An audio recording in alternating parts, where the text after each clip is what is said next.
Salve, salve, galerinha. Fio da História, número 2, ó. Muita gente pediu aí, manda um salve aí, Samuelson. Salve, salve. Samuelson tá um pouco cansado hoje aí, ó, mas hoje vai sair o segundo episódio depois de muito, né? Muita pedição, muita cobrança, né, Samuelson? Já recebemos cobranças. Vai começar aí o segundo episódio. O que nós vamos falar hoje, Teve Samuelson? cobrança? Teve cobranças, mano. Teve cobrança pra caramba ainda, velho. Foi pouca, não. Legal, cara, eu não sabia. Assim, cara, a gente vai falar de um tema que pra mim é muito caro, que tem a ver com a minha história dentro do trabalhismo, e que é a história do trabalhismo negro, né? Ou dos negros na construção do trabalhismo brasileiro. Ah, isso me interessa, hein? É, Eu gosto desse assunto, hein? gosta desse assunto? Gosto, esse assunto é Pronto, a gente vai interessante. falar um pouco dele. A gente vai começar lá de trás. E aí acompanhar. Eu acho que esse episódio vai lembrar o primeiro, porque o primeiro a gente contou uma história do trabalhismo, da perspectiva genérica, e esse a gente vai contar a mesma história de uma perspectiva negra. Boa. Justo, justo, justo. Então vamos lá, pessoal, roda a vinheta aí, ó. Tem a vinhetinha, hein? Roda a vinheta.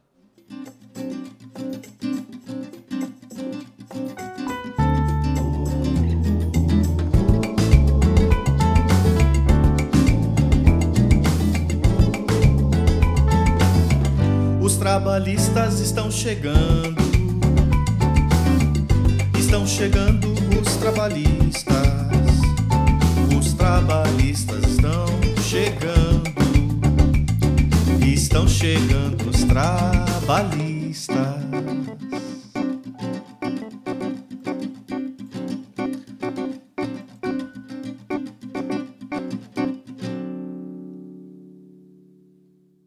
É isso. Lembrando sempre, pessoal, ó, não se esqueça de seguir a gente nas redes sociais, quem não segue ainda, deixar aquele comentário maroto, porque o comentário maroto também ajuda a gente, incentiva a gente pra caramba. Pode cobrar, a gente deixa cobrar, viu? Pode cobrar. Cada episódio número 3, eu quero sobre episódio, sobre tal, sobre tal. Comenta aí, xinga muito. E é isso, é isso. Não precisa xingar. Não, o Samuel não gosta que xingue ele, não, hein? O Samuel fica bravo se xinga ele. Só comenta. O Samuel só comenta. Eu pode xingar, o Samuel pode só comentar. Eu respondo. É verdade, é verdade. Cara, diz aí, o que tu imagina quando falam de movimento negro, partidário? Qual partido te vem à cabeça? Quais são as figuras e tal? Cara, pra ser sincero, eu não consigo vincular a luta negra assim. Eu não consigo. Eu acho que o maior ícone político, posso dizer assim, que eu consigo imaginar no Brasil é Zumbi do Palmares. Eu não consigo fazer ligação dele com a política moderna que a gente conhece hoje, coisa do tipo. Se é que pode se chamar assim, sabe? Eu acho que Zumbi dos Palmares é a figura que mais vem assim de ilustrativo sobre a luta negra brasileira, sabe? Interessante. Tu sabe que o zumbi, essa imagem mitológica, política do zumbi, foi que também é uma construção recente, né? Não faço a mínima ideia, cara. Pois é, a construção dos gaúchos, o movimento cultural negro gaúcho, criou para fazer oposição à data de maio, né? Que era historicamente utilizada para evocar a libertação, a abolição, luta antirracista. Os gaúchos, eles pegaram a data do zumbi, criaram essa data, né? E como data política para fazer oposição. E aí isso foi tendo adesão com o tempo, né? Então hoje a gente tem essa visão, poxa, o Zumbi é a grande figura do movimento negro, mas nem era, né? O Zumbi não era a grande A figura do movimento negro. data, a data que comemorava antes, que celebrava antes, era da abolição? A principal era da abolição. Hoje a principal, né, até o momento Zumbi dos é o Palmares, a 20 de morte, novembro. né? É o 20 de novembro. Boa. Mas a data principal era da abolição. E aí, por conta vamos dizer, esse fortalecimento, né, da data de novembro, a gente perdeu o costume de rememorar, de debater, de conversar sobre a abolição, que foi um movimento de articulação dos negros, né, no Brasil, assim, articulação em torno da grande causa e tal, né. Teve uma Enfim, foi uma articulação de tentativa. negros, tal, porque o que a gente aprende na escola não é muito isso, né? A gente aprende na escola o meta de peça obrigado para Princesa Isabel, né? Que tem muita gente hoje em dia que quer continuar esse meta aí, né? E depois, quando a gente vai se aprofundando um pouco mais, a gente vê que tinha uma questão muito forte da Inglaterra, tal, e da Inglaterra forçando o Brasil para isso, né? Eu acho que alguns historiadores, tudo, a história é política, né? Inclusive, a gente não aprende isso na escola, mas a história que a gente aprende é a história política. Não é a história natural, não é a história da natureza, é a história dos homens, é política, né? Então, se a história é política, ela tem um olhar político. E ela pode ter mais de um olhar político, né? Então, acabam ensinando pra gente de forma acrítica, né? Acontece que há um olhar, sei lá, conservador, né, como se queiram chamar, que esvaziou a luta negra dentro do processo da abolição, né? Dando quase a entender que foi uma concessão, uma benignidade e tal. É disso que a gente vai falar a princípio. Porque se a luta negra, né, é passada, é ensinada dessa forma, né, como se não existisse, aliás, passa que nem existe o problema do negro no Brasil, que o racismo não existe, essa coisa e tal. Isso foi uma coisa muito forte no Brasil entre o século XIX e o século XX.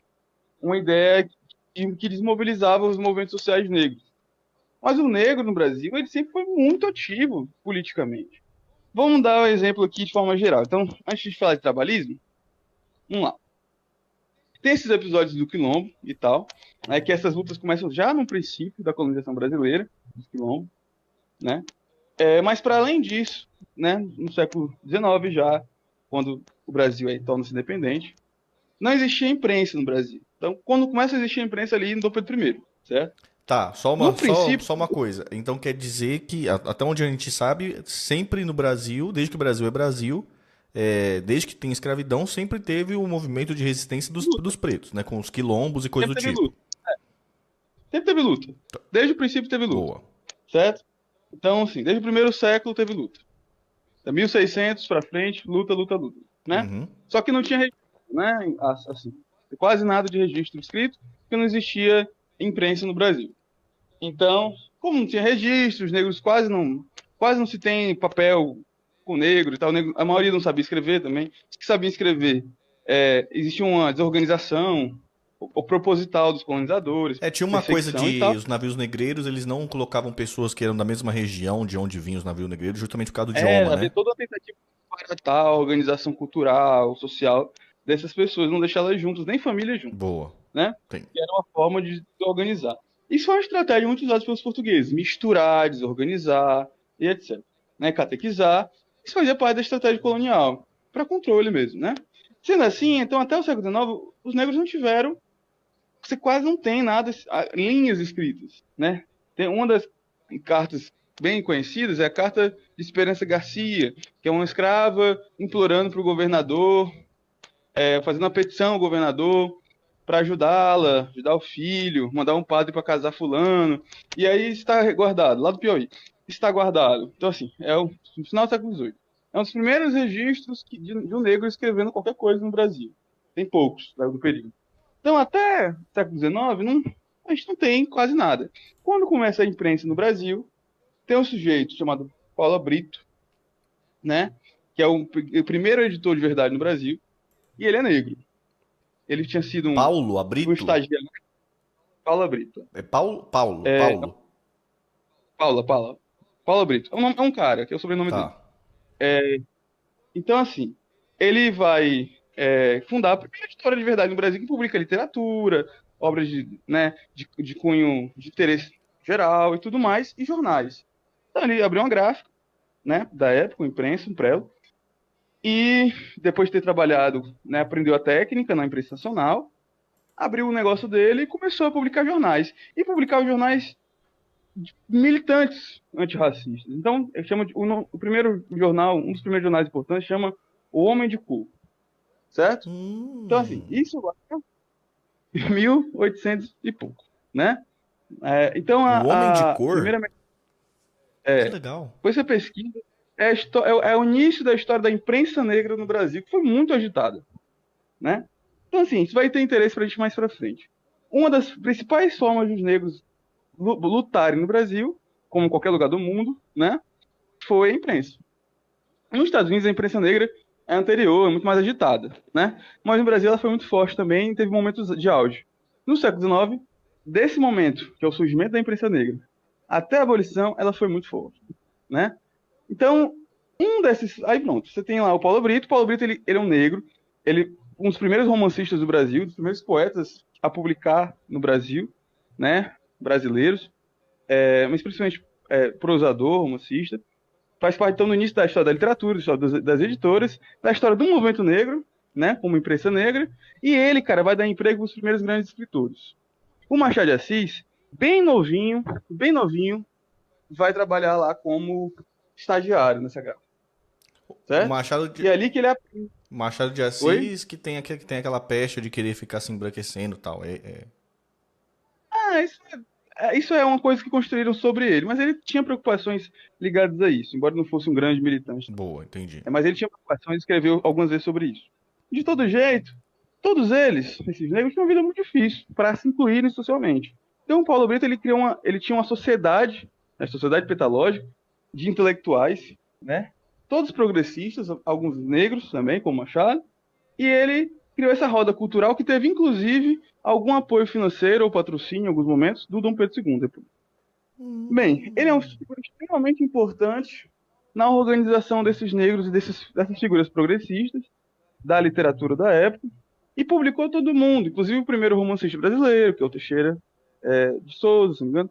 Enfim, todos eles vão sendo publicados ou tendo oportunidades até de emprego com E ele, tem né? uma. E Ali nessa época devia ter muita pouca imprensa, né? Porque tinha um jornal bem consagrado ali, não né? No tempo tinha imperial. nada. Era a origem, né? Era o começo. Ele é o primeiro grande editor, o primeiro editor, na verdade, Tá. de fato, Tinha um outro jornal né? muito famoso Então, no tempo de Dom Pedro, não tinha? tinha o Diário do Jornal do Comércio, que ele trabalhou, a imprensa nacional, enfim, foi criando, se desenvolvendo vários jornais dali em diante, né? O século XX é onde história, o jornalismo está intenso no Brasil, né? Os Correios e tudo mais. Mas no século XIX está surgindo ali, né? Aí vem o Diário Carioca, tudo mais, está surgindo a coisa, né? Tá ali o Paulo Brito fundando o mundo editorial, né? Boa. E também fundando o Instituto Negro e tudo mais. O que acontece daí? Desenvolve-se. Aí vem a abolição, é o movimento positivista, aquela coisa toda. Você tem negros militantes, intelectuais, tem libertos, pessoas que foram escravos, você tem pessoas que não eram só pessoas de cor, pardas, pretas, etc., que lutavam por isso. Tinha muitos brancos, progressistas, positivistas, coisas assim, que também defendiam a abolição. Um dos movimentos mais importantes, que é o positivismo carioca e gaúcho, Miguel Lemos, Teixeira Mendes, Júlio de Castilhos e tal, todo esse pessoal defendia. O pai do Vargas, né, que era o Manuel Vargas, todos eles defendiam a ideia de abolição. Pai do Então Vargas? escrevi. Manuel Vargas? É, Caraca, era essa é um, nova. Também ele tava na confusão? era republicano e tudo. E libertou os escravos que tinha, essa coisa. Então, assim, então já existe um clima abolicionista, positivista, republicano, e a negros ali no meio. Um deles, ele não era necessariamente um positivista, ele era de uma corrente próxima. Era um republicano de uma corrente próxima. É um dos maiores heróis políticos, vamos dizer assim, da libertação, que se chama Luiz Gama. Muito famoso Luiz Gama, porque foi um advogado sem diploma que libertou muitos escravos. Também foi um grande escritor, um poeta extraordinário. E tinha uma ideia muito já trabalhista, pré-trabalhista ali, junto com outros os positivistas da época. Tem um nome pra E isso, né? aí, O advogado sem o diploma, né? Como é que é? era um rápido. Hã?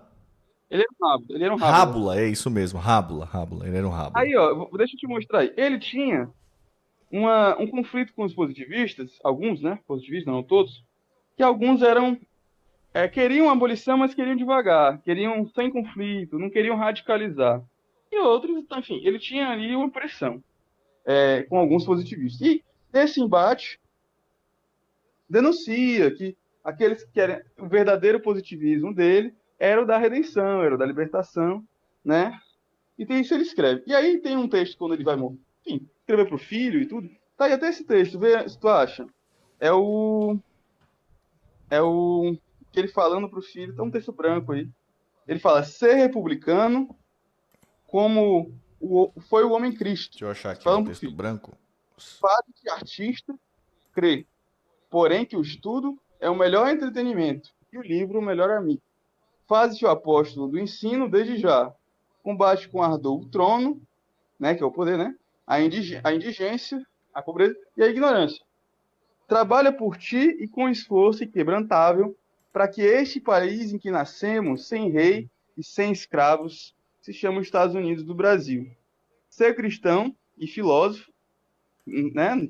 Cristão em ter um sentido moral, crê unicamente na autoridade da razão. E não te alies jamais a seita alguma religiosa. Deus revela-se tão somente na razão do homem. Não existe igreja alguma do mundo. Há 2 livros cuja leitura recomendo-te. A Bíblia Sagrada e a Vida de Jesus, por Ernesto Renan. Trabalha e ser perseverante. Então, ele é um republicano, convive ali com os positivistas e republicanos de São Paulo. Ele era, os de São Paulo eram um pouco mais conservadores, então ele era um pouco mais avante. Assim, era mais, né? E se tinha lido as coisas da época, mas o viés dele era uma espécie de republicanismo cristão a partir do Ernest Renan, né? Bom, por que o Luiz Gama vai ser importante para a gente? Porque o Luiz Gama ele começa com esse debate do trabalho, né? Trabalho, da libertação. Vê isso, como é que ele fala, né? Trabalha e ser perseverante. Os valores que ele levanta, a solidariedade cristã, né? E os valores do trabalho. É isso que ele do conhecimento e tal, né? É isso que ele levanta aí. Nessa época não existia o trabalhismo organizado no Brasil, mas o sentimento que antecipa isso é o republicanismo positivista ou social cristão, que é o caso do Luiz Gama. Os dois abraçando, vamos dizer assim, apesar das diferenças religiosas. E é um E tem outros cristianismo. Não é um cristianismo catolicista ou é um cristianismo meio protestante? Tem uma veia meio protestante nesse cristianismo, tem? Eles eram católicos. Aí é a dimensão moral. Na época, e vai ficar mais popular depois ainda,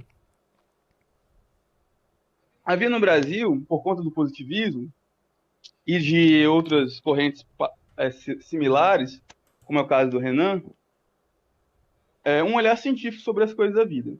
Esse livro do Renan é um olhar científico sobre Cristo e sobre a figura histórica de Cristo, retirando dele só a figura moral. Isso é, essa ideia de exemplo moral, de amor ao próximo e tudo mais. Então, é uma visão, é um cristianismo social, certo? Que vai ficar muito forte no final do século XIX. O trabalhismo tem tudo a ver com isso, porque o solidarismo que o Pasqualini vai pregar mais para frente é inspirado nessa ideia republicana que vai acontecer na França, né? Que vai juntar as ideias solidárias do cristianismo com as ideias solidárias do positivismo e formar uma base, né? Que é o solidarismo. Então, isso que os trabalhistas vão defender lá com o Pasqualini, Tá. né?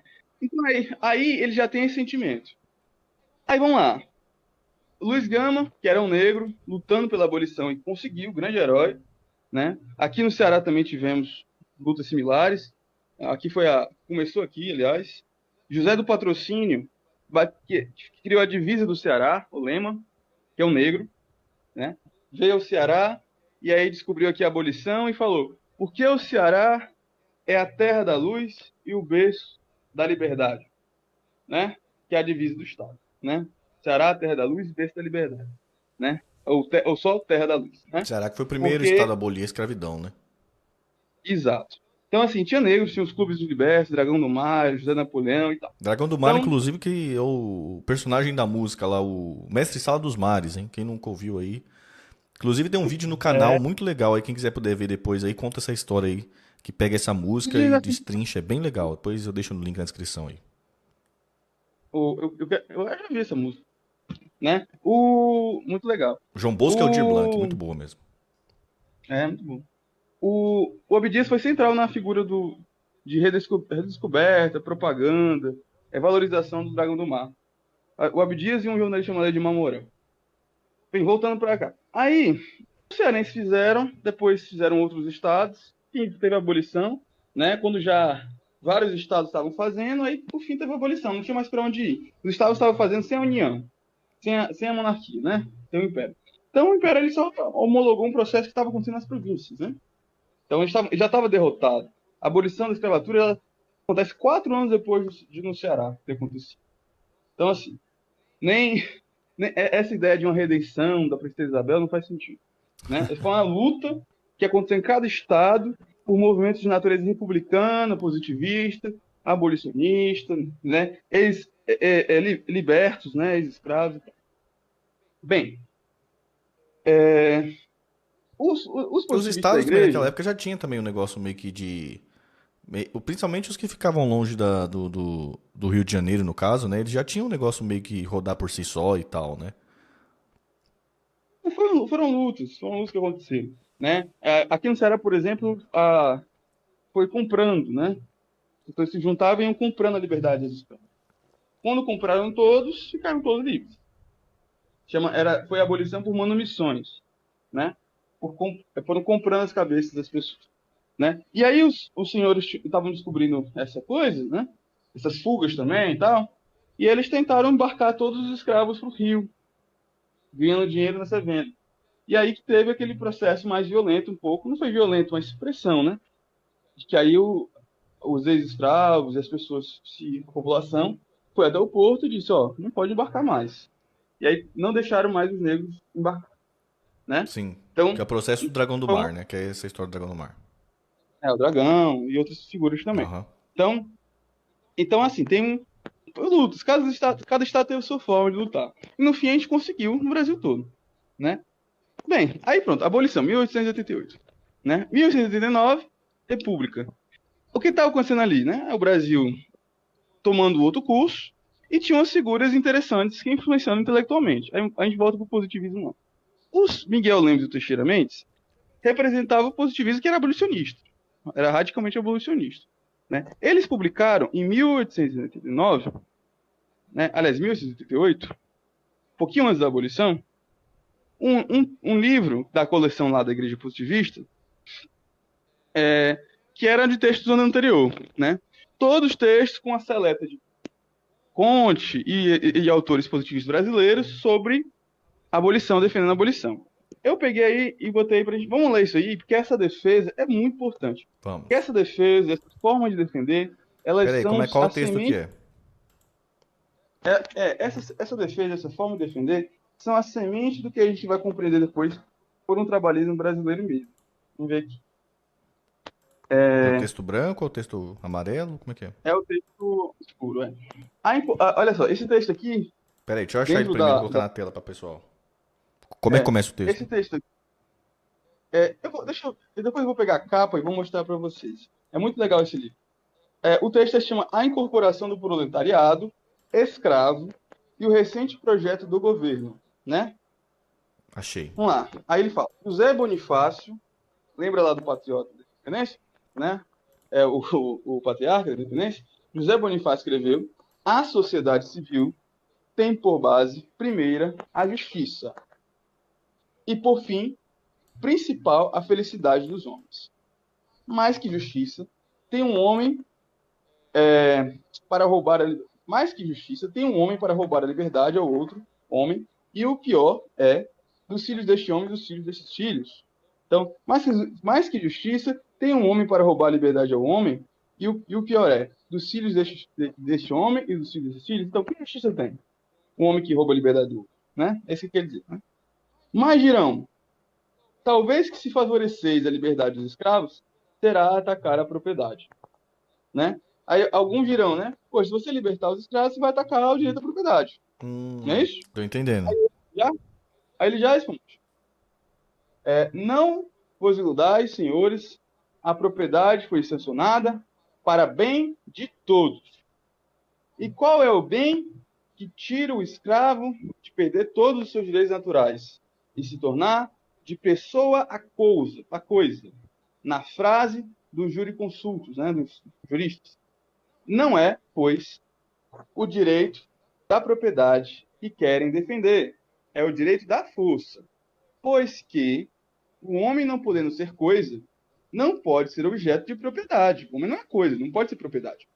Se a lei deve defender a propriedade, muito mais deve defender a liberdade pessoal do homem, que não pode ser propriedade de ninguém sem atacar os direitos da providência, que fez dos homens livres e não escravos, né? Aí continua. Sem atacar a ordem moral das sociedades, que é a execução estrita de todos os deveres prescritos pela natureza. pela religião e pela sã política, pela política boa. Né? Ora, a execução de todas estas obrigações é o que constitui a virtude, toda legislação e todo governo. Qualquer que seja a sua forma, que não a tiver por base, é como a estátua de Nabucodonosor, que uma pedra desprendida da montanha a derrubou pelos pés. É um edifício fundado em areia solta, que a mais pequena borrasca, a tempestade, abate e desmorona. Vê-se assim que o estadista de nossa independência, né, discutindo o problema da escravidão no Brasil lá atrás, já proclamava com admirável firmeza os princípios que mais tarde haviam de receber. Com a fundação da sociologia por Augusto Comte, eu vou continuar outra leitura. A sua demonstração científica, isto é, que a propriedade tem uma razão de ser unicamente social, só pode estender-se ao capital material da humanidade, composto de instrumentos e provisões, com exclusão dos agentes do trabalho. Entende? Então, o que ele quer dizer? Há um argumento... Olha aqui. Né? Esse aqui é o Miguel Lemos e o Teixeira Mendes. Né? Bonito o texto, né? Oi? Bonito o texto, mano. Bonito, lindo.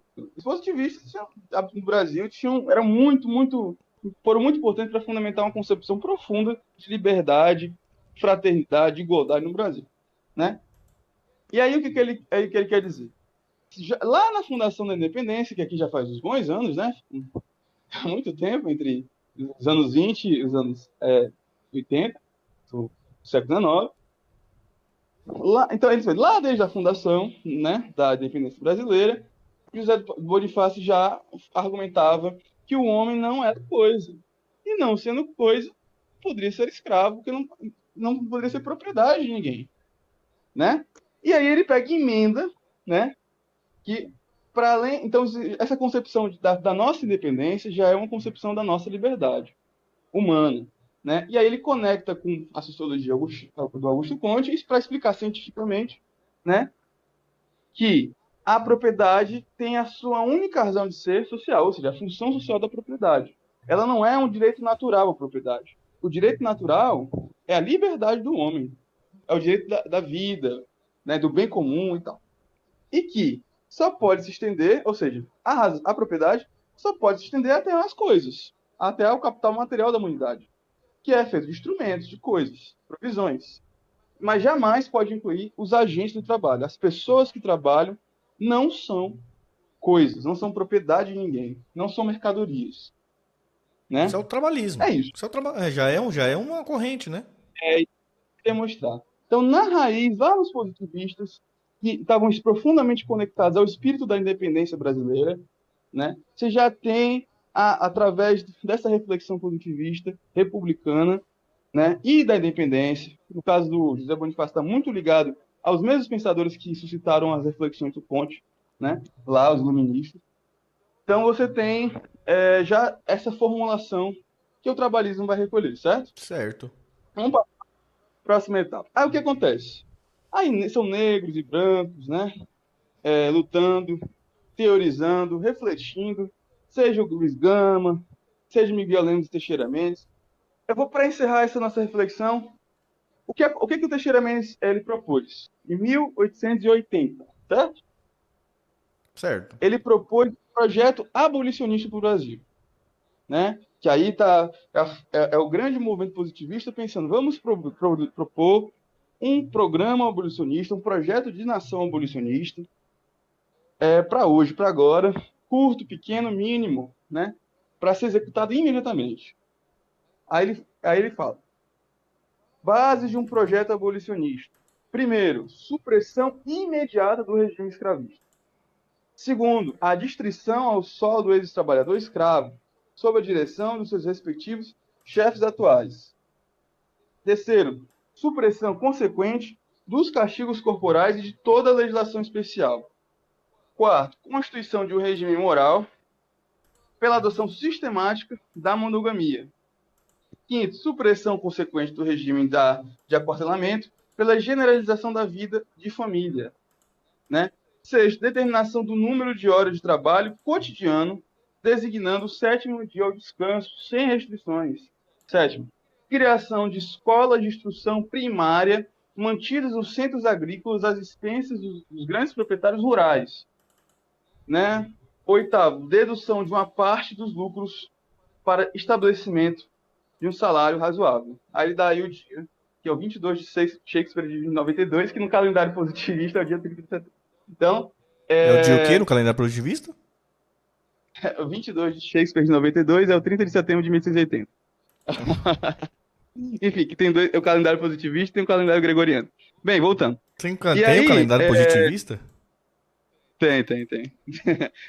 Anteontem, 1º de janeiro, foi o dia da humanidade, o mais importante. Então, legal, depois a gente pode falar essas coisas. Mas enfim, vamos voltar pra cá. E aí, vê aí que ele vai falar, né, da abolição de tudo aquilo que destruía a vida. Por que ele fala de, primeiro, acabar com a escravidão. Segundo, dar ao escravo o direito de trabalhar, né, nos lugares onde ele estava, né. Segundo, né, terceiro, aliás, abolir qualquer opressão física e qualquer legislação opressiva contra esse homem, esse trabalhador. O quarto, criar um regime moral, né, que retire do escravo, do ex-escravo, agora o homem, né, desse homem, a obrigação de ser um procriador. Então ele vai ter que se submeter, se construir famílias, né? Tá. Ele agora é um homem que constrói famílias, ele não é mais um procriador. Tem uma veia cristã nisso, né? Cristã. Cara, a monogamia é um instituto social que não tem a ver necessariamente com o cristianismo, não. Aí, é porque, imagina, tem um cara que é tratado como um boi, fertilizador. Sim. Certo? Sim. Então ele tinha que se rodear de 20 para produzir o máximo, porque o papel dele era a reprodução. Né? Porque ele vivia para reproduzir e para se desgastar no trabalho físico. Então, a criação aí da monogamia é, na verdade, instituir o direito dele de ter famílias, e também o dever, né? Ah, tá. Entendi. É dar ele o direito de casar, entendeu? Entendi. Então, assim, dar a esse homem o direito de casar, é isso. Vamos lá. Quinta, supressão consequente do regime de aquartelamento pela generação da vida de família. O que ele quer dizer com isso? É dar a esse cara o direito de viver normalmente, de sair, ter uma vida, ter uma família e tal. Ele não vai ser mais preso a nada. Ele não pode mais aquartelamento, ele vai ficar mais preso em nenhum lugar. Uma senzala, nada disso. Boa. Então, liberdade. E, enfim, aí vem, né? Determinação do número de horas de trabalho, dia de descanso, escola de instrução primária, educação, que quem vai pagar são os proprietários rurais. Olha só, ele pensou, já que os proprietários rurais tinham ganho a vida toda dinheiro explorando esse homem, agora nada mais do que reparar tudo isso, obrigando esse proprietário a pagar a educação desse cara e dos filhos, né? Boa. Então, e por fim, né, dedução de uma parte dos lucros para estabelecimento de um salário razoável, ou seja, colocar o lucro, né, sob conta de um controle para que os salários sejam razoáveis, né? Não permitir que houvesse uma mais-valia descontrolada, ou, né, uma superexploração. Ou seja, aqui já há, nas bases de um projeto abolicionista, na verdade, um projeto trabalhista. Concorda comigo? Total. A base é um projeto trabalhista. O oitavo era perfeito. Dedução de uma parte dos lucros, olha só, para o estabelecimento de um salário razoável. Não é dar um salário, remunerar, não é. Deduzir a parte do lucro para um salário razoável, é determinar isso, né? Para que não houvesse o direito daquele cara continuar explorando, né? Sim. Bem, então, olha aqui a pressuposição político-social, a instituição da família, né? O salário razoável, o direito a trabalhar, né? Tudo isso, né? Bem, nada disso aqui, cara, foi implementado imediatamente como eles queriam. Em alguns aspectos não foi implementado ainda, né? De quem que é esse texto? Então, é do Teixeira Mendes. Tá. Foi o cara que criou a nossa bandeira. Boa. Certo? Foi o cara que criou a nossa bandeira. Então, esse espírito aqui é o espírito da independência brasileira, que vem de José Bonifácio. É o espírito dos republicanos que fundam a nação brasileira, que criaram a bandeira, no caso do Teixeira Mendes, que criou esse base de projeto abolicionista, né? Em 1880 propunha. Ele criou essa bandeira Ordem e Progresso aí, né? E ele foi o maior líder dos positivistas. Foi o último sacerdote da igreja positivista lá do Rio. Certo? Então, tem toda uma história que fundamenta isso. O que vai acontecer? Na virada, né? Tem os caxilistas, que são os positivistas do Rio Grande, né? O pai do Vargas, o Manuel, aquele pessoal todo que tá ali no Rio Grande, e vai dar continuidade a essa ideia aqui, positivista trabalhista, né? E vai influenciar a criação. O Teixeira Mendes, ele enviou um projeto que seria, vamos dizer, as primeiras leis trabalhistas. Ele enviou já na Proclamação da República, mas não conseguiu aprovar. A primeira lei trabalhista no Brasil, quem propôs foi o Teixeira Mendes, esse cara aqui. Então esses positivistas vão propor leis trabalhistas, seja no Rio Grande, no caso do Castilhos, Teixeira Mendes, para a nação, na Proclamação. Teixeira Mendes era Isso, branco, né? todos esses aqui são brancos. Os positivistas aqui são todos brancos. Tá. Né? Bom, na virada do século, então no início do século XX, surge aí uma coisa interessante. Agora vamos retomar. O positivismo, obviamente, ele não continuou com a mesma força para sempre. A gente teve, mas ele deu forma ao pensamento dos tenentistas, à geração do Vargas, né, e tudo mais. Bem, surge então no início do século XX o movimento socialista, influenciado também pelo positivismo, né? Formava a cabeça deles um socialismo de caráter positivista, mas já havia outras influências no Brasil, anarquismo, o início do Marx, tudo mais.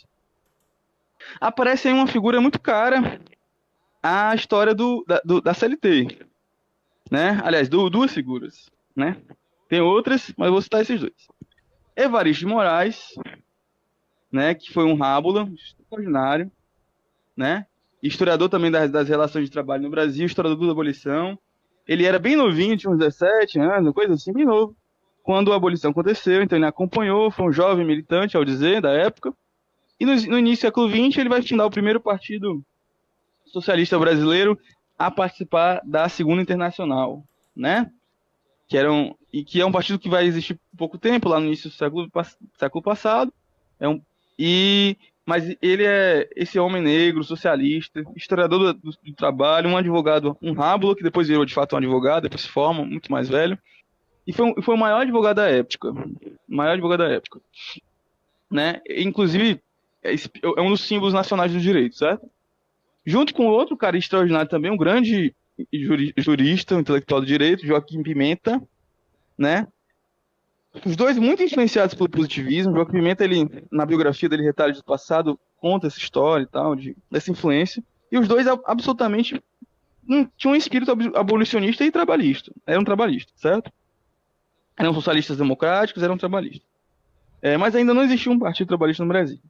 Eles vão ajudar o Vargas a implementar a CLT. Eles vão fazer parte da equipe que cria a CLT. E o Joaquim Pimenta, por exemplo, antes do Vargas chegar ao poder, ele já teve reunião em 1929 para ajudar o Vargas na plataforma da eleição dele.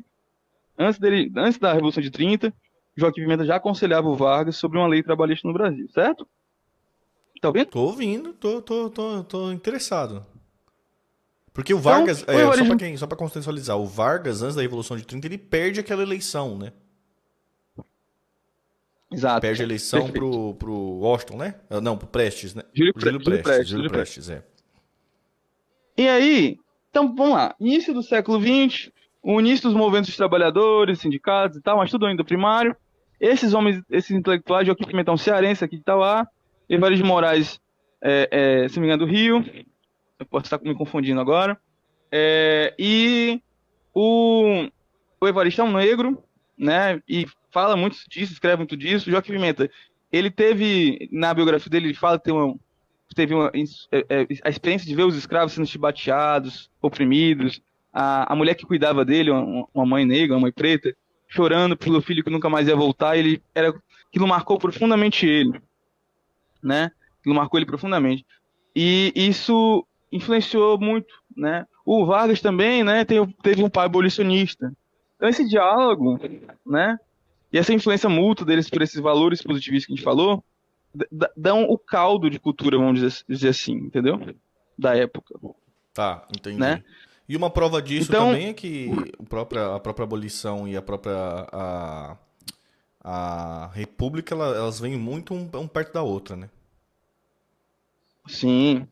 Então, veio a abolição e a república juntas, e depois de um tempo, né? depois de lutas sociais e lutas políticas, vem a Revolução de 30 para encerrar e concluir o que a República não conseguiu fazer por conta da oposição dos liberais oligarcas da época. Boa.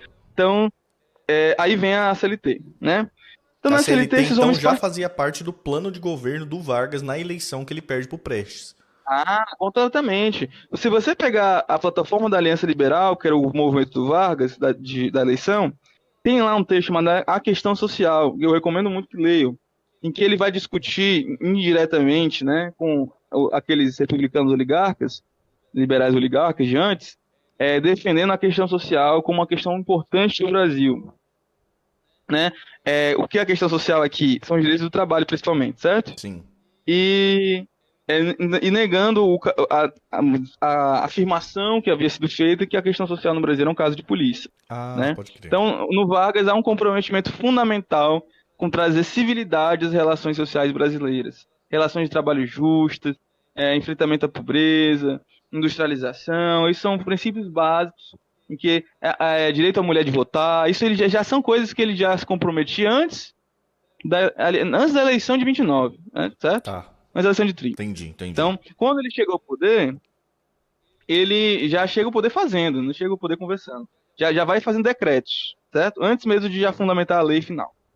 Já tem decretos. Tá. Então, aí o que acontece? A partir desse momento, cara, que o Vargas chegou ao poder, aí tudo muda em relação a esses assuntos, porque todos aqueles assuntos dados do projeto abolicionista, né, que era um projeto trabalhista, já, né, e esse projeto positivista lá do Rio Grande do Sul também, do Castilhos, tudo isso eram projetos trabalhistas, né, eles se consolidam, né, e até os anos 50. Então esses homens de Joaquim Pimenta me influenciaram profundamente as ideias, Evaristo de Moraes e muitos outros, né. E aí começa a surgir uma coisa no Brasil, por conta dessa liberdade que os negros vão ganhar, né, de trabalhar, de produzir, de estudar até, né, e já haviam grandes figuras geniais na época. Vão ter muitas lutas internamente no governo Vargas, porque tem pessoas de caráteres diferentes, tem gente que é racista, tem gente que não é racista, enfim, tem de todo jeito, tem várias filosofias diferentes. Tem a luta do racismo ainda na época. O racismo é muito difícil no Brasil, ele é muito adaptável, né, e vem com todos esses caras um problema. Há uma versão muito soft do racismo, muito delicada e muito brasileira, que dialoga com o positivismo, né? E isso é um problema da tradição, que era a ideia de miscigenação como salvação nacional, entende? Tá, é uma ideia racista, entendi. Mas estava muito... É uma ideia racista, mas uma ideia que vinha no sentido já de lutar contra um outro racismo, certo? Essa ideia de miscigenação é um racismo conciliatório, certo? Sim. E tinha como ideia de suprimir o racismo eugenista, aquele que queria dizimar, destruir, certo? Sim, tá. Tô entendendo. Entende isso? Tô entendendo. Então, essa proposta, inclusive, de miscigenação já está presente no Conte, só para tu ter ideia, certo? Então, ou seja, é uma ideia secular, né? Uma ideia que os positivistas eles utilizaram essa ideia para defender um projeto de nação brasileira. O que eles queriam dizer? Para o Conte, a miscigenação de brancos, negros e asiáticos, amarelos, etc., construiria uma nação, uma raça ou etnia mais perfeita. Certo? Tá. Tá entendendo esse racismo ao contrário? Tô entendendo. Um darwinismo aí, só que inclusivo. Não é nem darwinista, porque na estrutura do Conte, as composições, as conciliações, elas aperfeiçoavam a humanidade, o amor. Entendeu? O princípio não amor, né? Não estavam ligados a uma questão de características de raças, não é isso. Qualidade de raça, não. Tá bom. Tem características para ele. Cada uma tem uma característica diferente. Mas qualquer desigualdade, ela vai ser anulada no amor. Então, assim, quando se misturarem, qualquer desigualdade é superada. Tá bom, entendi. Então, é um racismo conciliatório, né? Que tem seus problemas e tal. Mas que os positivistas brasileiros utilizaram para dizer que o Brasil, por ser miscigenado, então ele já era esse país superior. Etnicamente perfeito. Certo? Tá, entendi.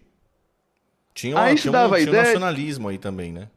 Exato. Usaram isso, né? Essa ideia de etnia perfeita pela miscigenação. E essa ideia nacionalista de uma etnia miscigenada, maravilhosa, multicolorida e tal, cheia de capacidades e tal, ela que vinha de uma concepção racista, ainda que não exclusivista, era inclusiva, né? Sim, é Ela inclusiva, é teve inclusiva. um problema que ela deu base a um discurso que depois foi remodelado por outros teóricos, de Jaci Menezes, Gilberto Freire, etc., para a ideia que não existe racismo no Brasil, certo? Ah, Certo? tá. Então, Tá. Ah, eu acho que que é uma a ideia que... gente, a gente leu Foi. na live o livro do GCL, ele fala um pouco sobre isso. O livro vem para Isso. Só que eles nem... desconstruir isso, né? Os teóricos brasileiros, todos, nenhum deles vai falar que eu estou dizendo aqui, que eles não localizam a origem desse discurso. Eu sei porque eu estudei o positivismo, Tá. certo? Então, assim, mas a origem desse discurso no Brasil são as correntes positivistas, que queriam conciliar, certo? Para acabar com o discurso eugenista, exclusivista e tal, né? Pelo menos o velho eugenismo, que é evolucionista. Tá bom. Então, o que acontece? Só que quando aparecem os hegelianos, os caras de leitura hegeliana, Gilberto Freire, Jaci Menezes, né, lá que é a década de 30 e tal, eles pegam esse discurso que existia e aí eles transformam em uma outra coisa.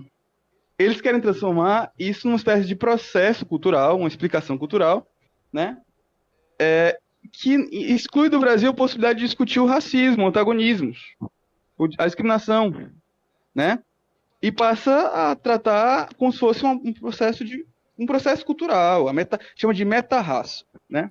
É, O Brasil o teria... livro do GCE, ele pega exatamente isso aí, a desconstrução disso. É exatamente isso. Que A aí, crítica disso aí, quem faz são também os trabalhistas. Olha só, foram os positivistas que produziram o grande avanço, as leis do trabalho, etc, etc, etc, república, abolição, né? Os pensamentos positivistas dentro da sociedade brasileira mobilizaram isso, mas deixaram ali um probleminho, que era esse debate sobre miscigenação, né? Que acabava dando base a outras coisas. Mas aí os trabalhistas, muito preocupados com isso, e aí eram negros agora. Agora a gente entrou na fase negra da coisa. O nascimento do trabalhismo negro, né? Para além do positivismo e suas variações republicanas. Aparece nos anos 30 uma figura muito importante, né? Chamada Josué de Castro, né? Anos 30 para 40 ali. E o José de Castro, que vai ser um grande líder do PTB, do Partido Trabalhista Brasileiro, deputado e tal, ele começa uma obra, desde jovem, tentando provar que o problema brasileiro não era um problema de raça, era um problema de fome. Isso é, o brasileiro não era inferior, né, a qualquer outro povo, porque é preto, porque é negro, porque é misturado, sei lá o que for, querendo combater os discursos eugenistas, certo? uhum.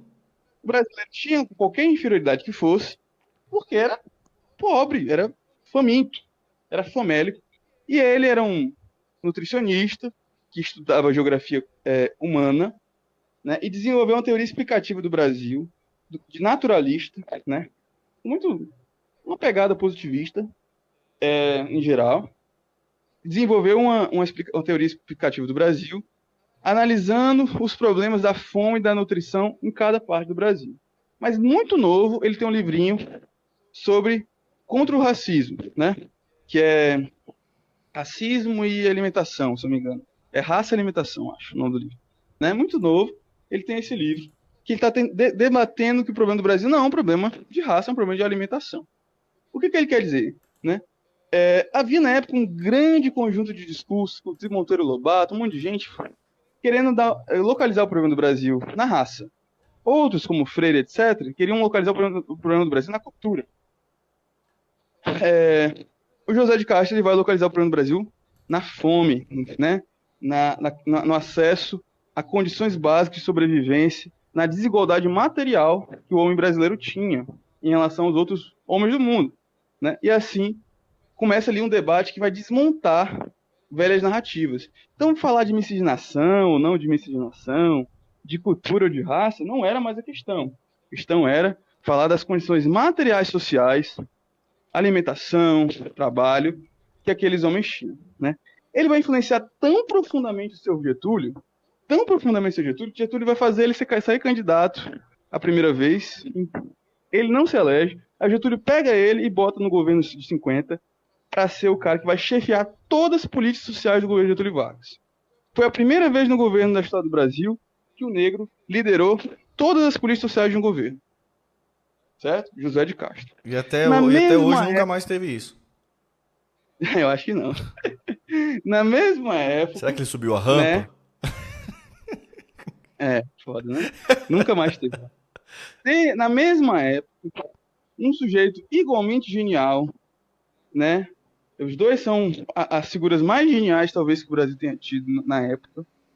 É chamado Guerreiro Ramos, jovem. Estava aparecendo, né? E o Guerreiro era um jovem sociólogo, tinha sido muito, quando era bem novinho, ele tinha sido um poeta e crítico cultural de tradição católica, conservadora. Aí ele teve uma depressão, uma crise existencial e mudou tudo. Aí virou trabalhista, renegou o movimento católico, nunca mais escreveu poesia, nunca mais fez crítica literária, e aí virou sociólogo, né? Então, esse Guerreiro Ramos, maduro, né, negro, reconhecendo o problema do negro, ele começa a se interessar muito pelo problema do negro e vai participar do Teatro Experimental do Negro, movimento liderado por Abdias Nascimento, como sociólogo. E faz experimentos de caráter psicológico, os negros, que chama de teatro dramático, psicodrama, né? Para mostrar para os negros e testar a possibilidade de terapia, né, em relação aos negros, em relação a essas dores ocasionadas pelo racismo, pela opressão. Então ele propõe isso, muito interessante, ele foi muito visionário. E estudando o teatro experimental, discurso e a possibilidade de construção de uma outra identidade no Brasil, né? E aí ele vai escrever um livro chamado Introdução à Sociologia Crítica, né? Acho a Introdução Crítica à Sociologia Brasileira, né, aliás. E nesse livro, o Guerreiro Ramos debate o seguinte, certo? Que toda a sociologia brasileira até aquele momento, ela tinha sido feita pela perspectiva do homem branco e suas patologias racistas, né? E que a partir daquele momento era preciso pensar um Brasil que tinha o homem negro como sua maioria popular, e cada vez mais relevante na estrutura social do país, do poder e tal. Vamos ler o que ele fala rapidamente em relação a isso, certo? Aqui. Deixa eu achar aqui a página Hoje pra é um botar, trecho, peraí. é um trecho, certo? Peraí, deixa eu achar aqui a Um trecho página. Hoje. a hoje, Ah, uma hoje. contradição. A hoje, Peraí, deixa eu uma achar a página aqui, peraí. pequenininho. Pequenininho. Peraí, É. vou botar pro pessoal aqui, senão. Pera. Pera,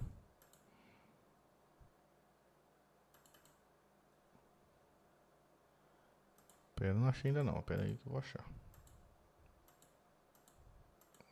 Um pequenininho? Não veio não, mano. Veio?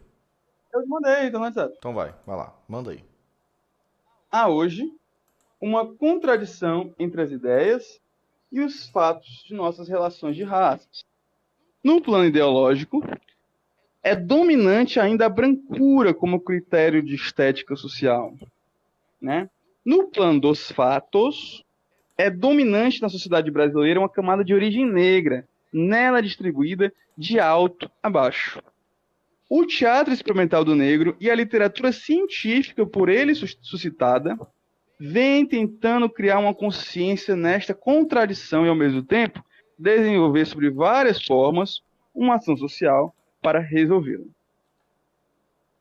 Na realização deste trabalho, entretanto, estamos desajudados. Temos de criar os nossos próprios instrumentos práticos e teóricos.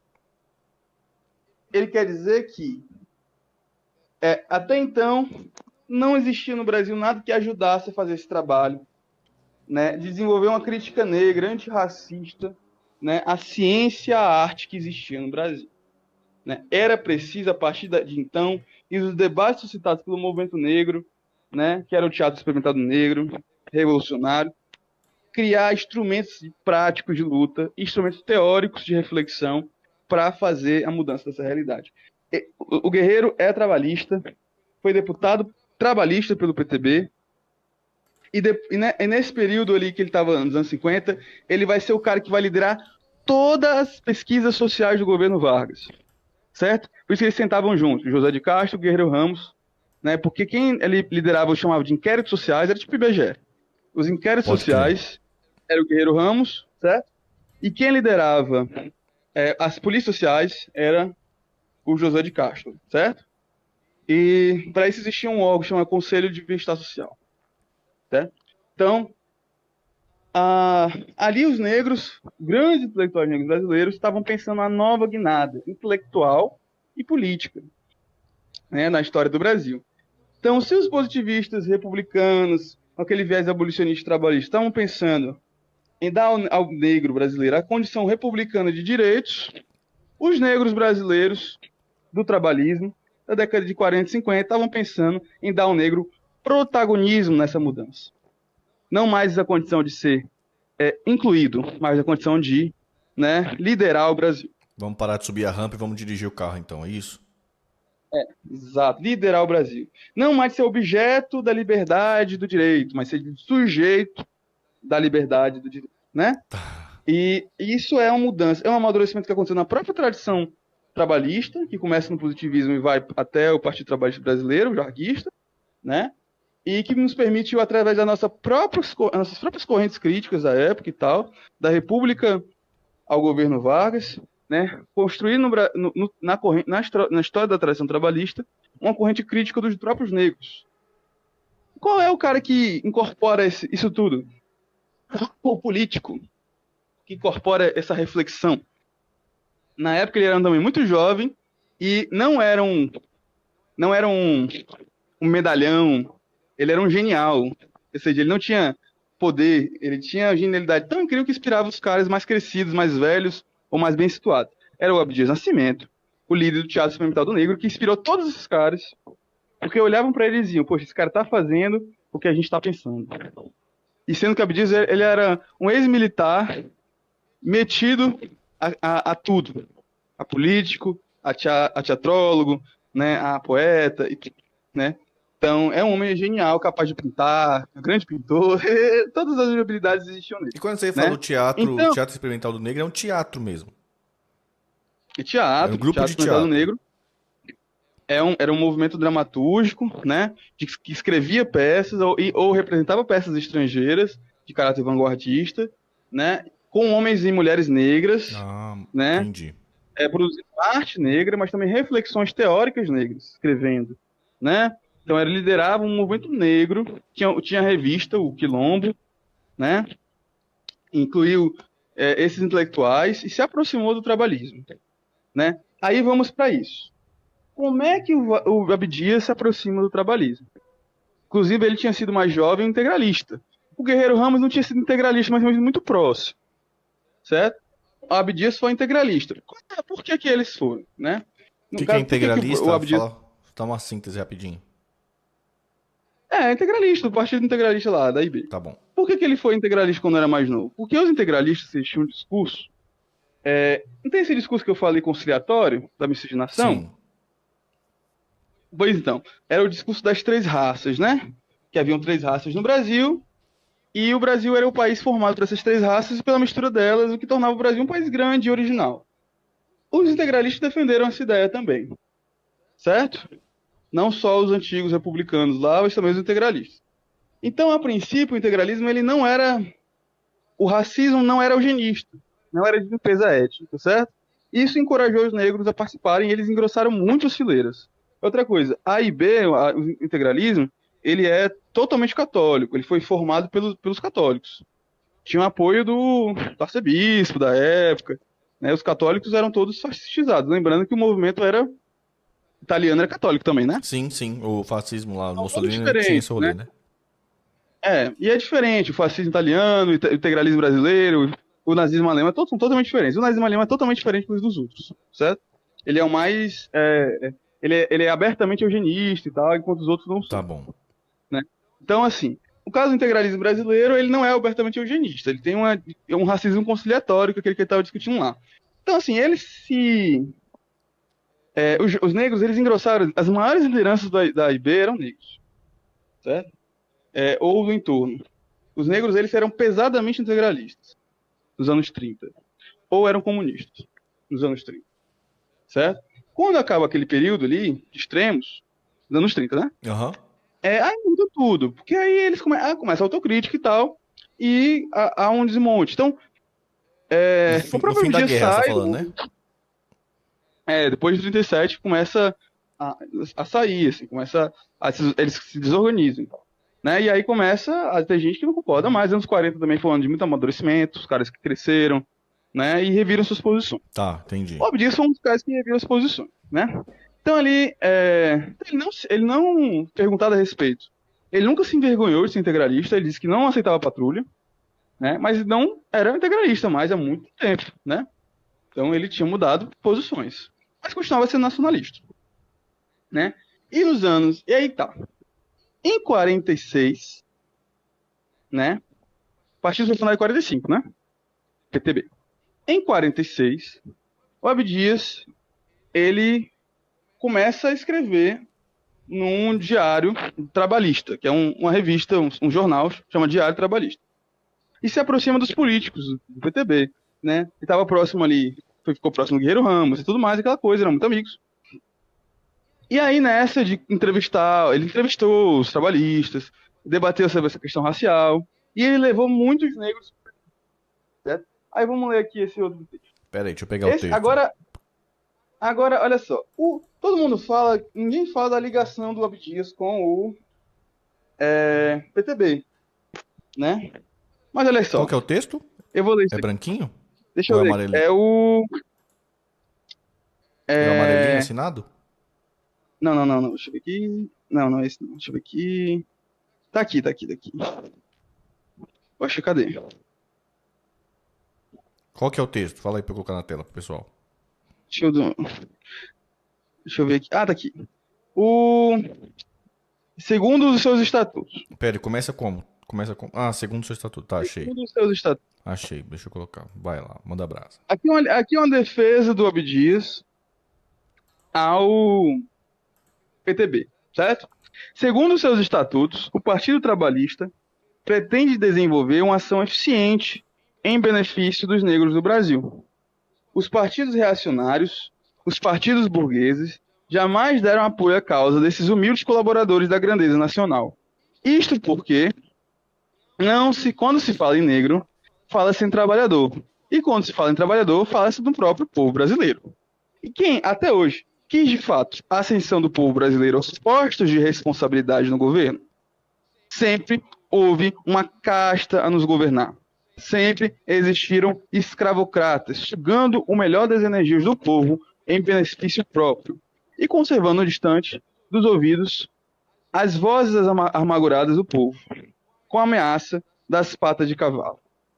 E quando um presidente tentou os primeiros passos no sentido de alforriar o trabalhador da tutela degradante dos intermediários, os eternos inimigos do povo tramaram sua queda, pretendendo com isso riscar dos códigos da nação os justos direitos dos que alicerçaram a sua soberania e grandeza.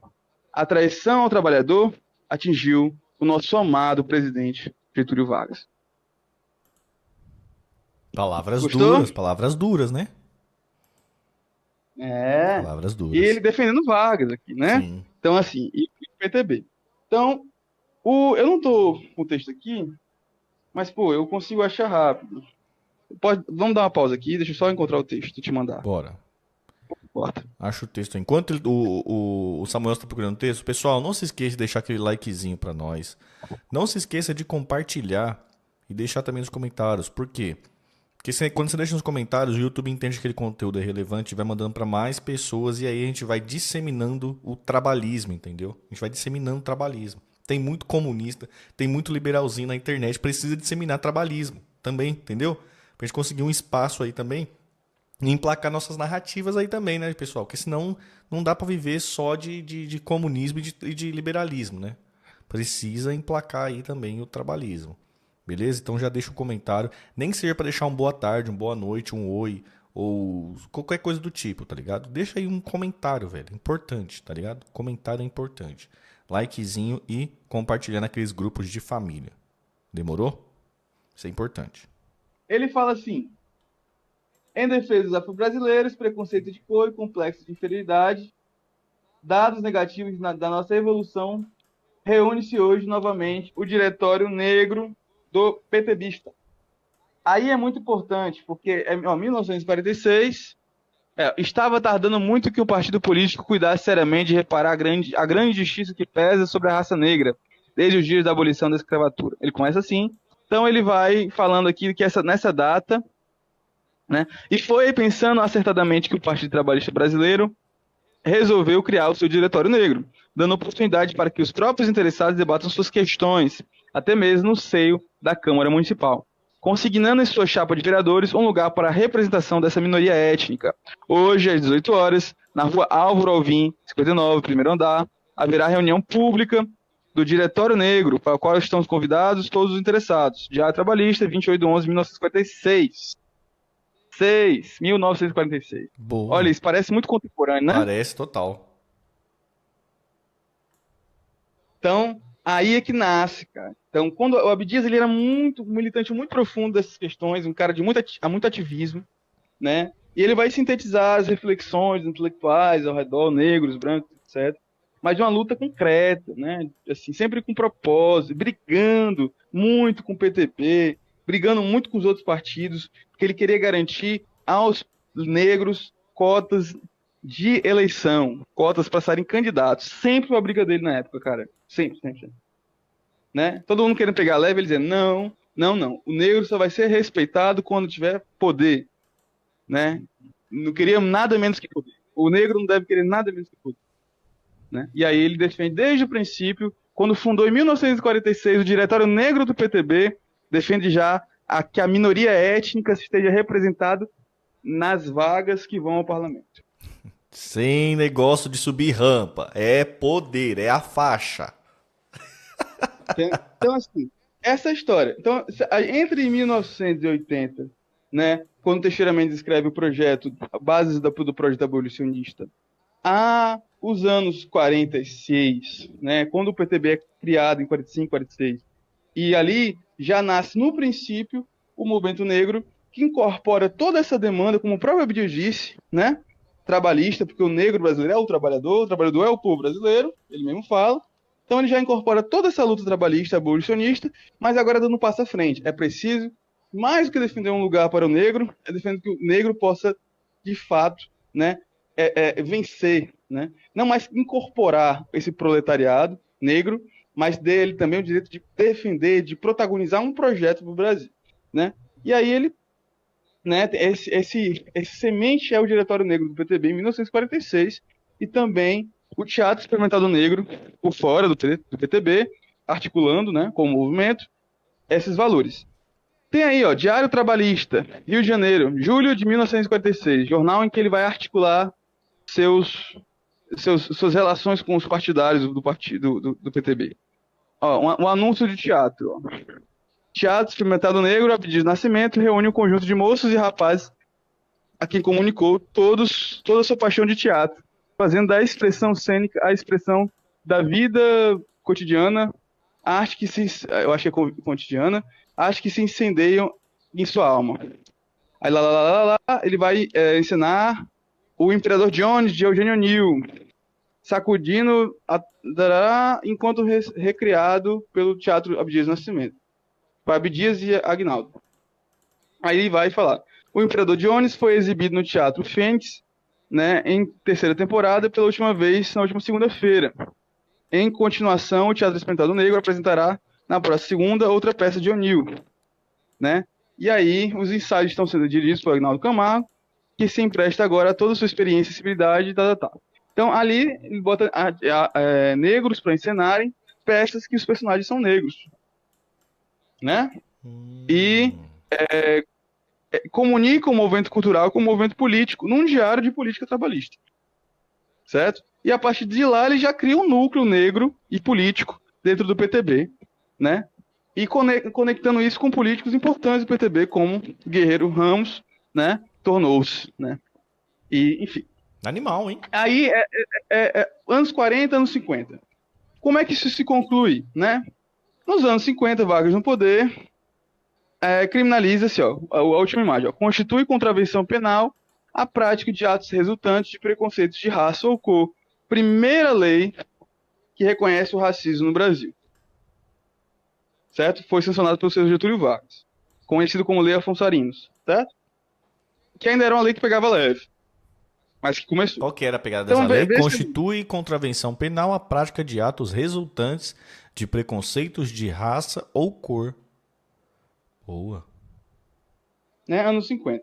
Então, assim, entre os anos 40, meados dos anos 40 e os anos 50, até a morte do Vargas, a gente tem no Brasil o nascimento de um movimento negro político, partidário e artístico, né, político partidário e artístico, né, no sentido integral de arte, poesia, teatro, tudo, cinema, né, que é a consolidação daquela construção heróica que vinha desde da independência, com figuras como Paula Brito, mas agora é uma coisa muito viva, muito protagonista. Claro que tem pioneiros a isso, pessoas que vieram antes, nos jornais, né, jornalistas e tal, mas ninguém na política, certo? E o Abdias, ele dá um passo à frente nisso, articulando política e cultura, né?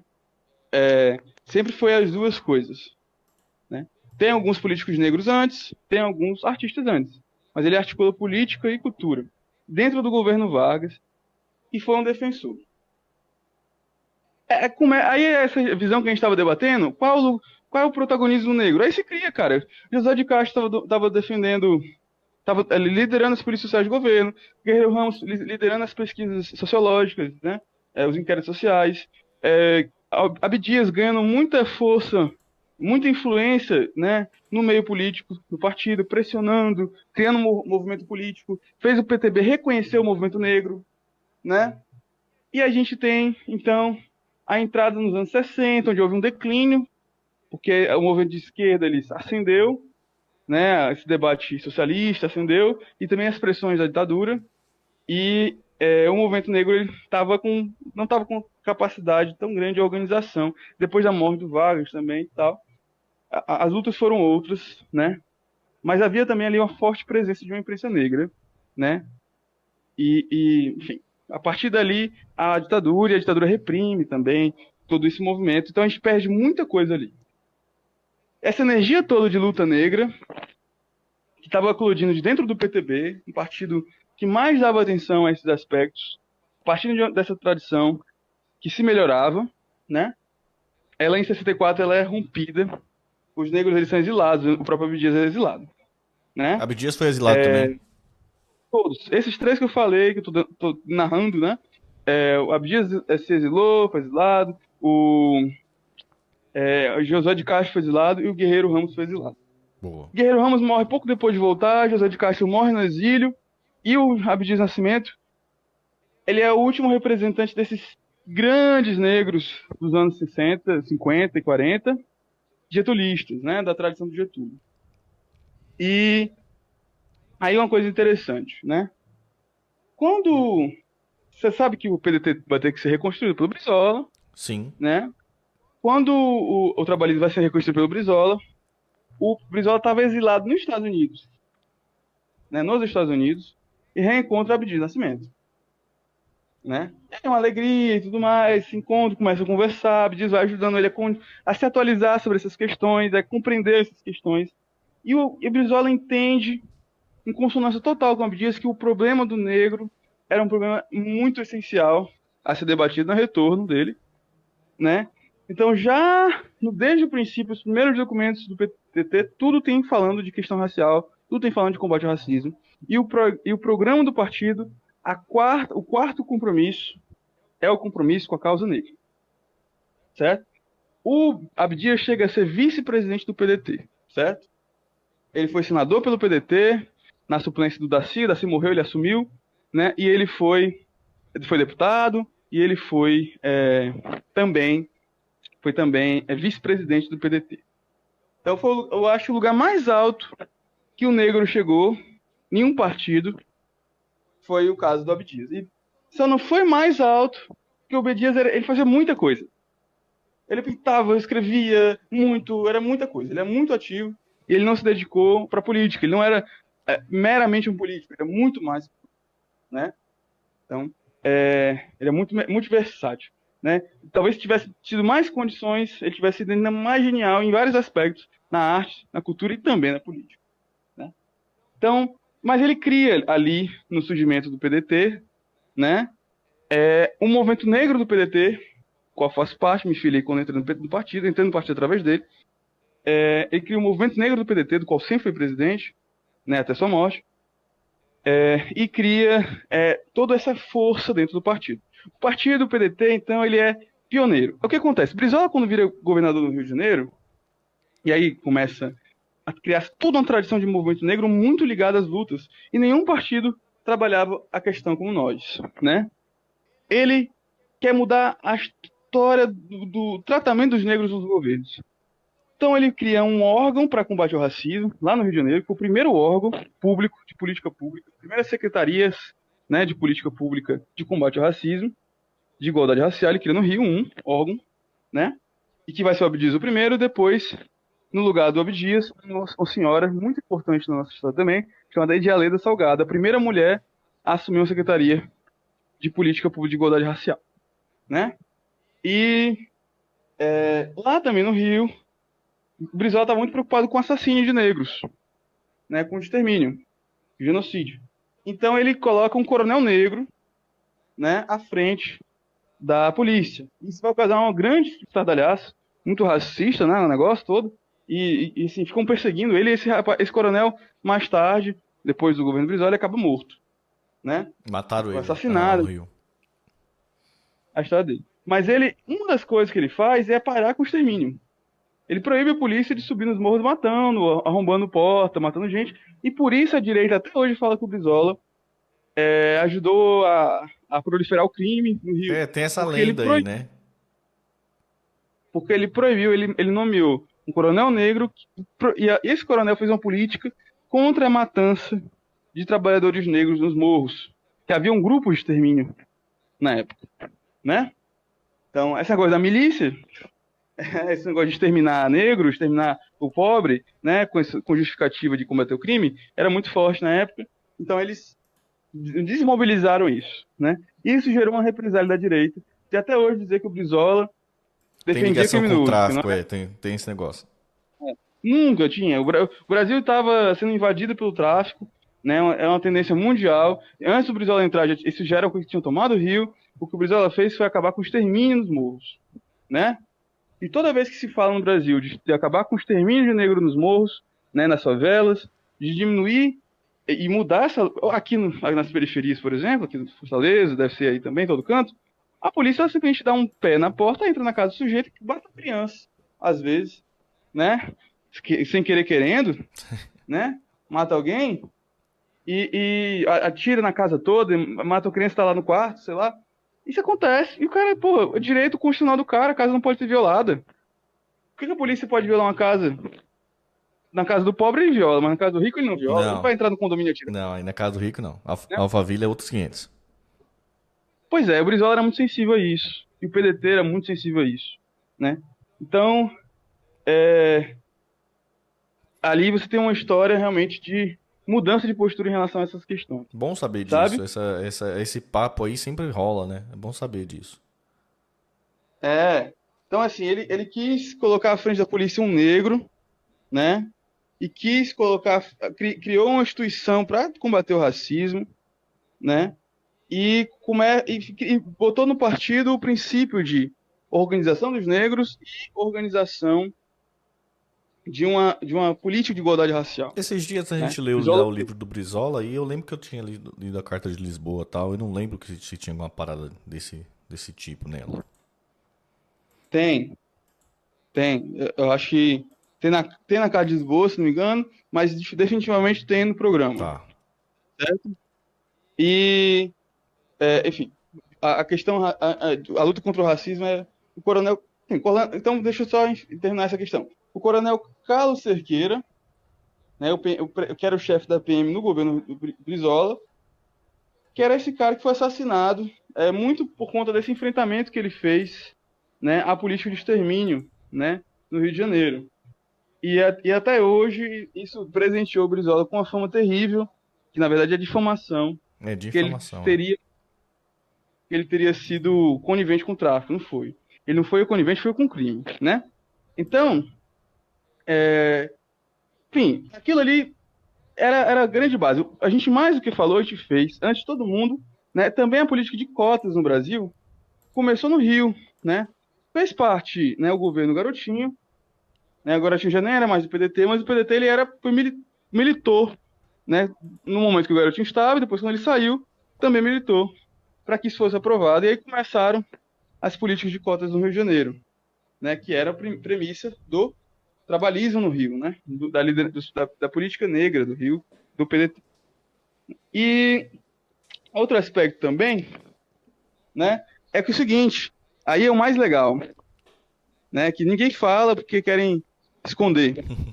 Na Constituição tem lá dizendo o racismo é crime prescritivo e inafiançável, né? Racismo é crime prescritivo e inafiançável.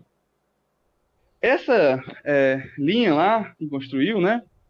Foi uma contribuição de um deputado constituinte negro do PDT, né?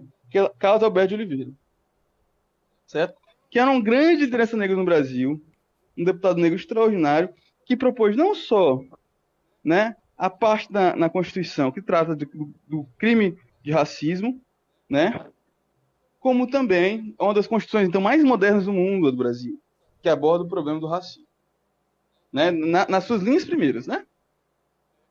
Mais ainda, esse mesmo deputado ele vai regulamentar, né, criar a lei criminalize o racismo no Brasil, de fato, né? Define o crime de racismo no Brasil, desenvolve esse aspecto da Constituição, né? Então, hoje o Brasil tem uma legislação, né, de que criminaliza o racismo em todos os aspectos. Isso está desde a Constituição até, né, em lei específica, ordinária, complementar. Então, a gente tem uma base legal no Brasil que muitos países não têm. Tem países que são extremamente coniventes com o racismo.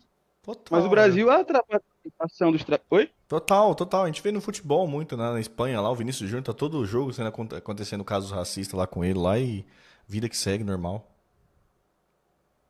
Sim, é. Então, assim, tem países que são extremamente coniventes com o racismo. O Brasil, através da ação de trabalhistas, historicamente, né, tem na sua Constituição e tem uma legislação específica que dá conta desse problema. Mais ainda, criou uma política de igualdade racial desde o governo Brizola, né, implementado na prática, de homens e mulheres que governaram desde o princípio, homens e mulheres negros, né, de combate ao racismo.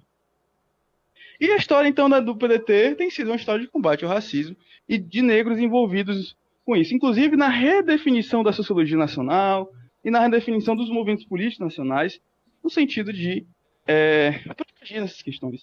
O que é muito triste para a gente é que o partido que foi pioneiro nas lutas pelas cotas raciais, a ação afirmativa, né, é descrita como algo necessário ou uma possibilidade, uma ferramenta importante do projeto Brasil 94 do Brizola, que era o projeto de governo, né, projeto de governo do Brizola para a eleição de 94. Você pega o texto lindo, ele já fala de ação afirmativa, certo? Antes do PT, você quer pensar. E a prova do que o PT e esses partidos todos, né, não pensavam nisso, aí eu vou ler aqui para você uma carta. Bota aí aquela carta amarelinha da Lélia. Vou botar aqui, peraí. Né? Em 1985, né, Lélia Gonzalez, que foi uma grande liderança negra, né, que também foi pedetista, ajudou o Abdias, ela foi candidata pelo PDT, ela logo no início ela tinha sido chamada pelo Abdias, mas no início ela não foi, ela acabou sendo seduzida pelos intelectuais, artistas do Rio, que estavam chamando ela, acabou indo pro PT, certo? Os artistas do Rio. Acabou indo, ela era muito petida com os artistas, com a cultura do Rio, e ela acabou indo pro PT naquele momento, né? E aí ela ficou lá, a princípio, e alguns anos depois, algum tempo depois da candidatura dela, ela sai. E aí ela escreve uma carta, depois de acumular muita crítica, ela acaba escrevendo uma carta, e a gente tem acesso a essa carta aqui, sobre o que ela achava em relação ao PT nesse aspecto. Rio de Janeiro, 10 de 11 de 1985. Ao presidente do Partido dos Trabalhadores. É aniversário da minha esposa, 10 do 11, hein? Só um beijo, meu bem. Essa carta é ao senhor Lula, certo? Olha. Pelo fato de discordar das práticas desenvolvidas pelo PT Rio de Janeiro, expostas em carta dirigida ao companheiro Lula, datada de 7 de 11 de 85, 10 anos antes. Sobretudo... 85 é no mesmo ano. Não, 85, eu achei que era 95 o ensino de farsa. Foi 3 dias antes. Tá, 3 dias tá. antes. Aí, sobretudo, no que diz respeito ao estreitamento de espaços para uma política voltada para as chamadas minorias, peço o meu desligamento do PT. O que ela quer dizer? Um estreitamento, ou seja, uma dificuldade de qualquer política voltada às chamadas minorias. No partido, né? Ela diz, por isso, por essa razão, que já tinha sido comunicada em outra carta ao PT, ao Lula, peço o meu desligamento do PT, declarando ao mesmo tempo que estou encaminhando minha filiação ao PDT, onde acredito poder melhor trabalhar em termos de implementação da política supracitada. Declaro, por outro lado, que não é sua dificuldade, não é sem dificuldade, que tomo esta decisão. Afinal, foi graças ao PT, às suas propostas, que decidi entrar na vida político-partidária. Me chamaram e tal, aquela coisa. Então, acreditando na possibilidade de inovação dentro da mesma. Disso, não poderei me esquecer, embora sabendo que os caminhos são tortuosos e que a luta não pode deixar de continuar junto com e em favor dos explorados, oprimidos e discriminados.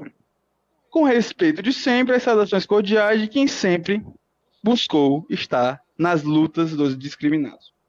A Lélia é a mais respeitada autora brasileira, negra, né, a falar desses assuntos, né, do racismo no Brasil. E muito influenciou e dialogou com a americana mais famosa e tal, né, Angela Davis e tudo. A própria Angela Davis diz que se querem ler uma mulher que fala sobre racismo, feminismo negro, que leiam antes, aqui os brasileiros leiam a Lélia. Né? Ela mesma encomenda uma ideia um pouco mais nacionalista dos brasileiros, para que entendam que o Brasil já tinha grandes reflexões a respeito disso. Sacou? Saquei total. E a Lélia era trabalhista, né? Ela foi seduzida pelo PT a princípio, né? Para aquele movimento que se iniciou com o PT ali que era coisa muito colorida e tal, vem para cá. E aí quando chegou lá viu que não era a propaganda. E aí ouviu a BDS finalmente e veio pro PDT. Enfim, cara, até ali então a gente construiu a gente construiu com Vargas a primeira lei que criminalizava o racismo, a gente construiu a política de igualdade racial, os seus primórdios, tudo mais, mas o PDT não teve a presidência da República e por isso não pôde implementar uma política de igualdade racial a nível nacional, né? Sim. E aí, quando o Lula chegou ao poder, ele coopta, né, os movimentos sociais negros, dando espaço de poder, cargos e criando uma secretaria, que é a CEPI, né? E aí cria a política nacional ligada a esse assunto, né? E aí mais tarde a política de cotas nacional, que nós contribuímos na construção, né? E é isso, o Estatuto da Igualdade Racial. E essa imagem ficou muito ligada ao PT, eles souberam se utilizar isso nas universidades e tudo mais, né? Daquele momento em diante. Depois veio o PSOL, né? Com essa ideia de lançar alguns candidatos negros e tudo. E isso também pegou um pouco na imagem, eles souberam articular isso. Hoje tem aí a Aniele Franco, que simboliza uma psolista mais ligada ao PT, né? Que assume o ministério. Pessoa que parece muito gabaritada, muito capacitada e tal, não tem nada contra ela. Mas você vê que tem uma imagem muito associada ao PT-PSOL, a uma luta que foi historicamente trabalhista, né, e que eles fazem questão de apagar. Eu lembro quando eu entrei no Movimento Negro, eu fui no Movimento Negro Unificado, que é um movimento fundado também pelo Abdias, antes de ser do PDT, né? E eu lembro que falava-se muito de Lélia Gonzalez e Abdias Nascimento, né? Mas jamais se falava de trabalhismo, e jamais se falava que eles foram trabalhistas. Apagava-se propositalmente as críticas que eles tinham ao PT, né? E tratava eles como se fossem negros, que apoiavam negros à luta, né? Negros referentes, negros que vieram antes, ancestrais. E é engraçado que esse exercício que o pessoal faz, parece que as pessoas, né, esses ícones ficam sem lastro, né? Não sei se você sente isso, mas uma história de uma pessoa que você fica escutando assim, com uma parte significante apagada, parece que as pessoas ficam sem lastro, parece que a pessoa surgiu do nada. É engraçado, velho. Fica algo vazio. Eu sinto um vazio. toda vez que alguém cita o nome de uma figura que viveu, sem sentido por trás, apenas para encher a boca, para dizer que tem uma ancestralidade, uma referência, uma anterioridade, eu sinto que é vazio, que não tem sentido. Que é só uma espécie de forma de se cacifar, A né? carteirada, a famosa carteirada. É uma carteirada, é uma forma de se legitimar apenas, né? E não é construção de sentido, né? E aí a gente precisa de construir sentido, né? De mostrar valores. E valores que são arraigados, são enraizados, capilarizados numa sociedade que é capaz de amar e reconhecer os seus ancestrais, os seus presentes e os futuros, né? Como um órgão, coisa só. Animal, Então, o animal. objetivo... Oi? Animal, mano, animal. História bonita também, né? Do PDT com a luta negra. Eu não imaginava isso, Não, cara. não Não imaginava? imaginava, cara. Eu fiquei, tô muito feliz, assim. E achei muito bonita a história também da ligação do PDT e do trabalhismo com a luta negra, assim. Muito bonito mesmo, muito profundo também. Muito profundo. O trabalhismo está associado, eu costumo dizer, já diziam antes, não fui eu, então já dizia Abdias, já dizia todo mundo atrás, que o trabalhismo é a segunda abolição. Mas também o trabalhismo é a segunda independência. Então, o trabalhismo é a segunda independência, porque torna o Brasil, de fato, de uma vez independente, superando a colonização, o imperialismo. Então, o nacionalismo brasileiro, ele casa com a ideia de segunda independência e o nacionalismo brasileiro casa com a ideia de segunda abolição. Então, nosso nacionalismo é antirracista. É a união da independência com a abolição. É completar a independência e completar a abolição do Brasil. Esse vai ser o nome do Então, episódio, então. O trabalhismo é a segunda abolição no Brasil. pode ser. Eu tenho um texto com esse nome, vou te mandar para tu ver, tu divulga junto. Boa, Que demorou. ele fala um pouco desse assunto. Vou deixar no Eu link escrevi ele há aí. uns 2 anos. Hã? E aí, eu escrevi esse texto há uns 2 anos para falar do dia da abolição da escravatura.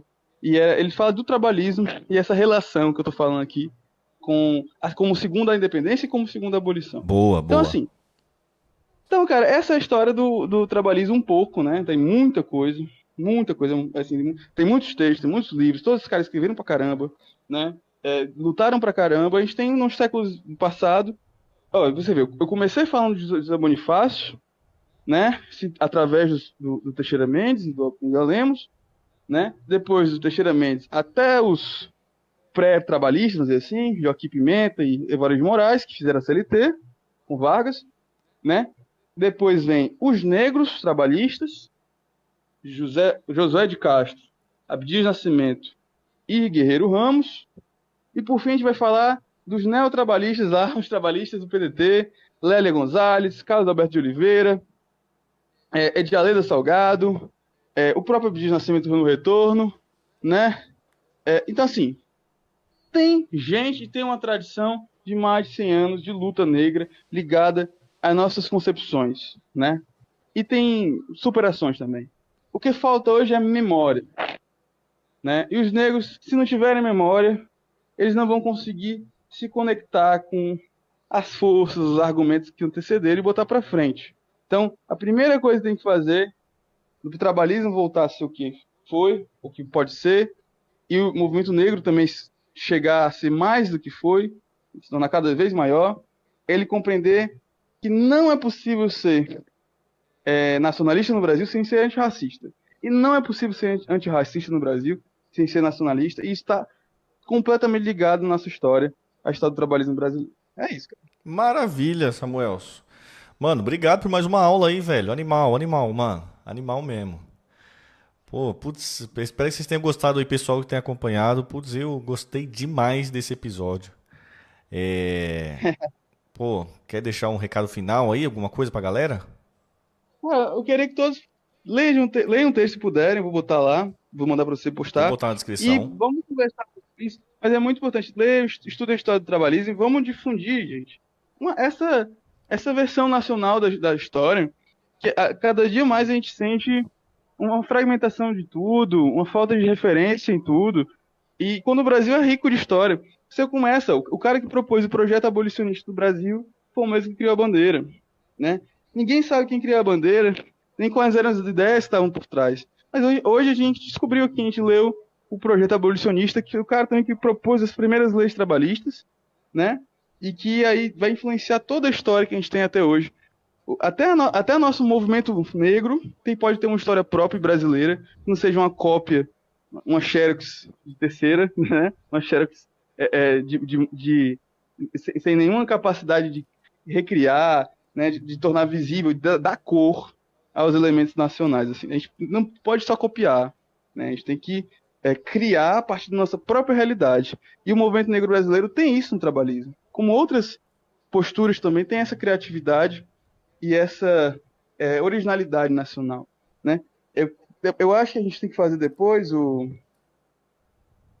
Tami, um dia só para conversar sobre um desses caras, né? Todos eles são obras super ricas, assim, né? Então eu acho que numa próxima vez eu vou escolher um deles, ou Guerreiro, ou Abdias, ou Josué. Eu acho que eu vou escolher Guerreiro ou Josué, para a Boa. gente poder falar deles. O Josué é o cara mais respeitado da história do mundo sobre o debate da fome. E o Guerreiro Ramos, ele foi o sociólogo brasileiro mais respeitado da época, no mundo. Ele morreu dando aula nos Estados Unidos e voltou ao Brasil pouco depois.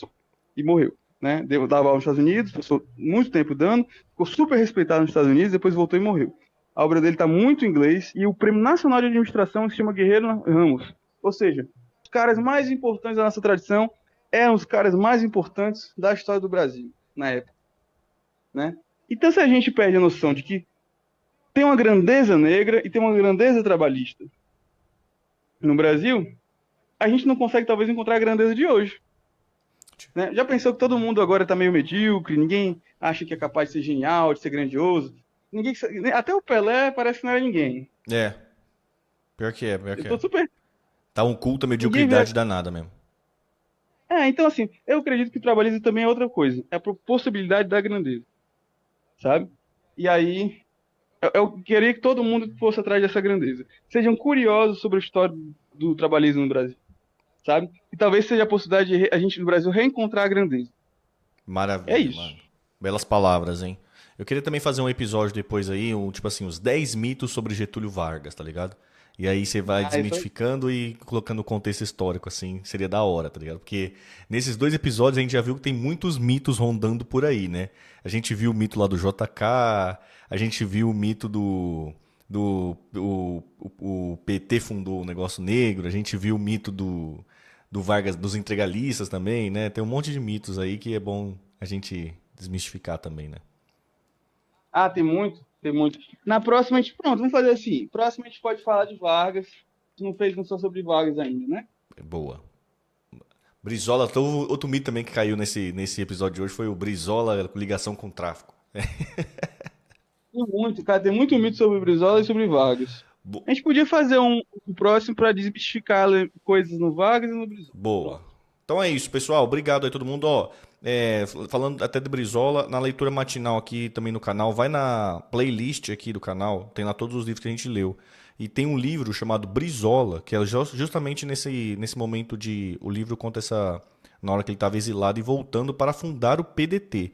E aí tem essa relação dele com Abdias, que o Samuelson fez uma conotação aqui hoje. Então, quem quiser escutar também a leitura do livro inteiro lá, é só ir aqui na playlist lá e tá disponível a leitura de todos os capítulos. Beleza, então, Samuelson, obrigado, viu, mano? Até semana que vem.